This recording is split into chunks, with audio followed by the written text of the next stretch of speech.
مستحيل تروحوا للبحر وما تدوش معاكم دي ميني ساندويتش فاخسي بواحد لاصوص يجي يقطروا بالبنه وخفاف كالريشه بطريقه سهله وسريعه وانتم فريتوها كالعاده. نديروا 250 ملل بين الحليب والماء يكونوا دافيين، نزيدوا عليهم كاس صغير تاع الزيت ونزيدوا عليهم مغرفه كبيره تاع خميره الخبز، مغرفه كبيره تاع السكر ومغرفه صغيره تاع اعشاب عطريه، زوج مغارف تاع الحضر نخلطوهم مليح ونزيدوا الكاس الاول تاع الفارينه، نخلطوا ونخلوا العجينه تاعنا تخمر، لازم تكون سايله ما تكونش شاده روحها.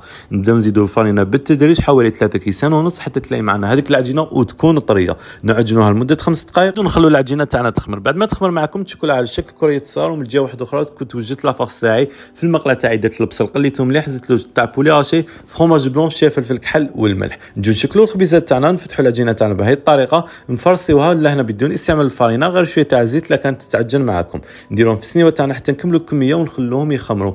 نجيو نابيهم بحبه تاع البيض وشويه تاع الزيت وندخلهم للفرن على 200 درجه حتى يدوا التحميره. شاي طيبه، نتلاقاو في وصفه جديده.